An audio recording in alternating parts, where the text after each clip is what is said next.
Subscribe now if you're brave enough to keep watching, because once you hear what happened in this building, you'll never sleep through another sound again. The first time Emily heard the footsteps, it was 2:13 a.m. Slow, deliberate, pacing directly above her ceiling.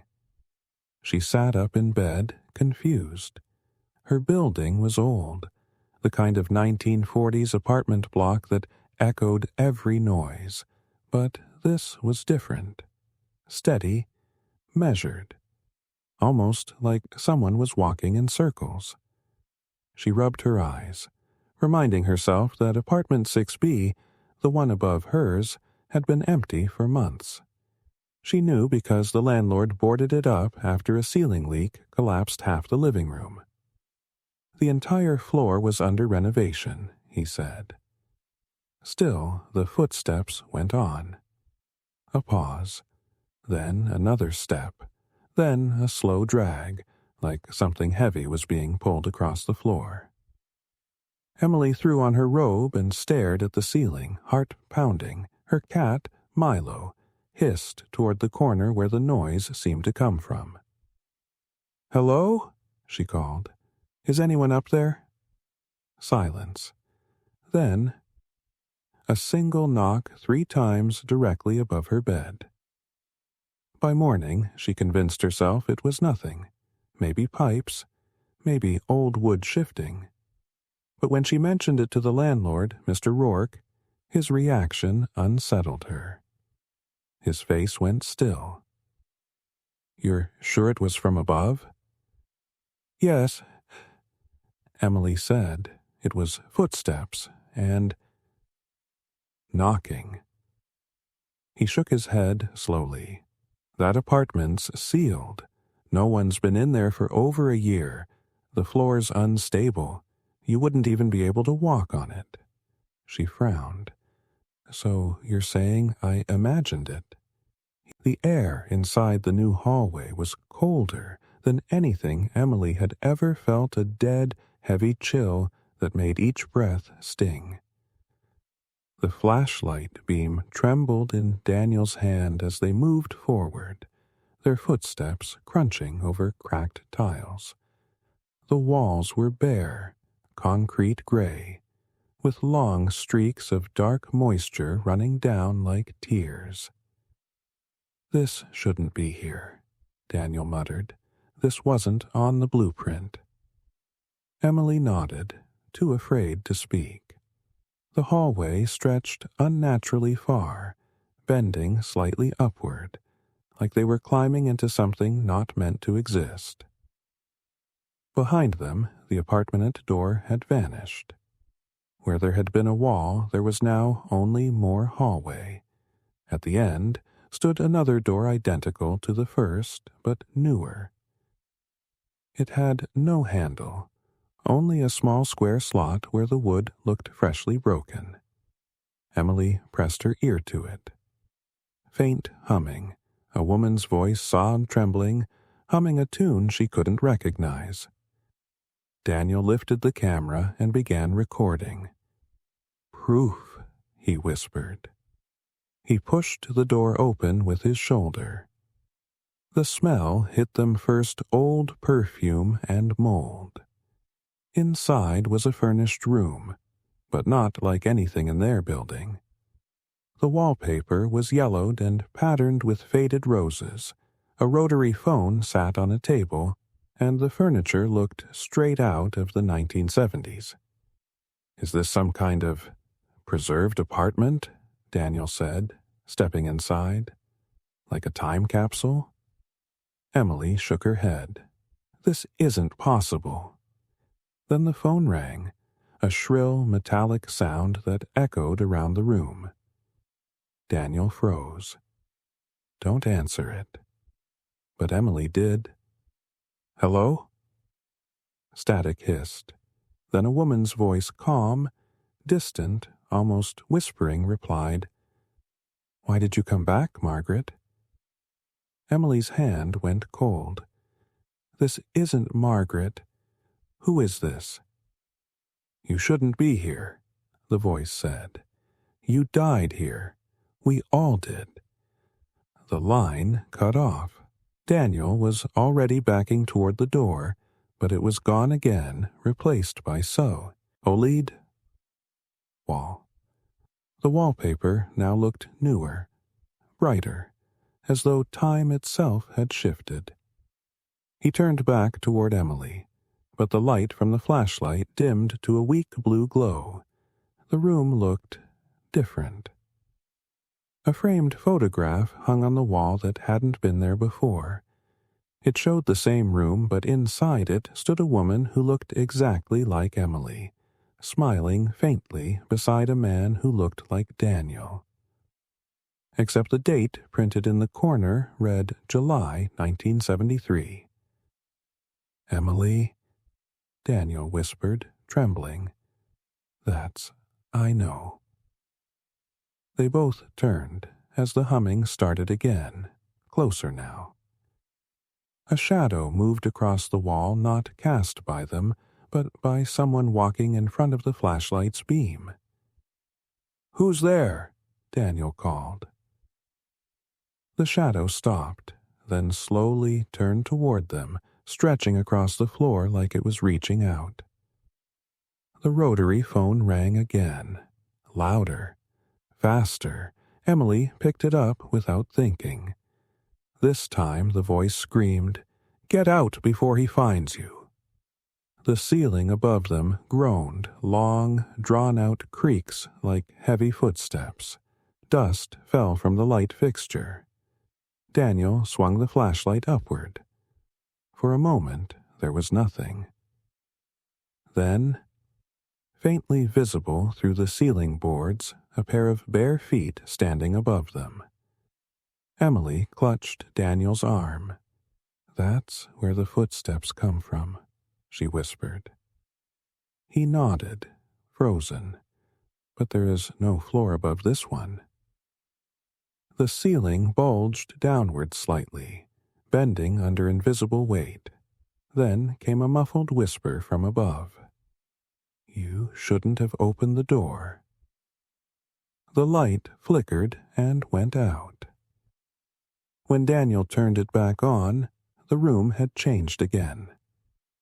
The door was back, wide open, leading to a stairwell that spiraled upward into darkness. "Emily," he said, breathing hard, "we need to leave."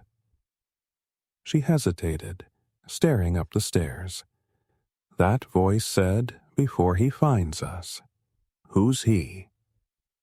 Then they both heard it, the slow sound of someone descending the stairs above. Them. Step, pause, step. The temperature dropped sharply. Their breath turned to mist.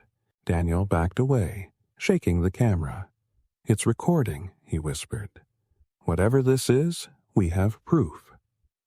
But when he looked down at the screen, it showed something impossible. The live feed wasn't of them in the room. It was a recording from above showing both of them from the ceiling's perspective, standing in the middle of the apartment, terrified.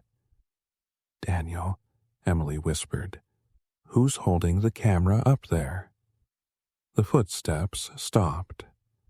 Then, slowly, the shadow on the ceiling leaned down and smiled. The stairwell seemed endless. Emily and Daniel climbed upward, their flashlights flickering weakly against the concrete walls. The steps felt uneven, old, as if they were walking on something that had been built in secret. Behind them, the door slammed shut. The sound echoed upward like a scream. They didn't look back. Each floor they passed was identical peeling wallpaper, rusted door frames, air heavy with dust and something else. Something sweet, like decayed flowers. "This can't be real," Daniel said. "We're not climbing floors. We're stuck in one." Emily's voice trembled. "Then why does it feel like we're going higher?" The stairwell groaned, the sound of wood warping under pressure. A voice whispered faintly, close to her ear. Because you are. She spun around, shining her light nothing. But Daniel had gone pale. Emily, he whispered, there's a shadow behind you. She turned slowly. A figure stood at the bottom of the stairs, thin, motionless, its face hidden in shadow. It didn't move, but the longer she stared, the more she realized it was shaped exactly like her. Her voice cracked. Daniel. That's me. They bolted upward. The staircase twisted in ways it shouldn't, corners folding into themselves, doors appearing and vanishing. Finally, they reached a landing with a sign so rusted it was barely readable. 7th floor. But there was no 7th floor in the building. A single apartment. Door waited at the end of the hall 7A. The same brass numbers as her own door below, just one digit higher. Let's just get out, Daniel said, fumbling with the handle. The door opened. Inside, the apartment was bright, clean, and perfectly normal. The furniture matched hers exactly. Even the half-drunk coffee cup sat on the table, still steaming. Daniel walked in first, his camera rolling. This is your place. Emily shook her head. No. Look at the window. Outside, the city was dark, no lights, no movement, only the faint outline of buildings shrouded in fog. And then she saw it herself, sitting on the couch, staring at the wall. Daniel, she whispered. That's me. He slowly raised the camera. You're right there, and you're right here. The other Emily turned her head. Her eyes were dark and hollow, her mouth moving silently as if speaking a prayer. Then she stood, slow and deliberate. The lights flickered. Daniel backed away. We need to go. Now. They turned for the door gone again. The walls seemed closer, bending inward. The air pressed heavy on their lungs. The other Emily spoke for the first time, her voice calm, echoing slightly, like it came from deep water. You shouldn't have opened the upstairs door. Daniel dropped the camera as she reached for him. The image jolted sideways, a blur of movement, a scream, then blackness. When Emily blinked again, she was sitting on the couch. The same couch, the same room, the same fog pressing against the window. The apartment was silent except for a faint hum coming from above. Footsteps, slow, steady, pacing in circles. She stood and looked up. The ceiling creaked the same rhythm as before. Daniel, she whispered, no answer. She climbed the stairs to the 6th floor, then up to where 6B used to be. But the hallway was gone, sealed behind new plaster. Only fresh paint remained pale and smooth, hiding everything beneath. Her hands trembled. She pressed her ear to the wall. Footsteps again, from the other side. Then a faint sound, someone crying. She knocked once, silence. Then 3 knocks back. Her phone vibrated in her pocket. An unknown number. She answered. Static. Then Daniel's voice, weak, far away. Don't let them seal it again. Daniel? Please, if they seal it, we'll stay. The line cut off. Weeks later, construction crews arrived. The entire 6th floor was renovated. New walls, new doors, new paint. The landlord told everyone 6B had been demolished for safety. The tenants believed him. Everyone except Emily. At night, she still hears the steps above her bed, slow, patient, circling.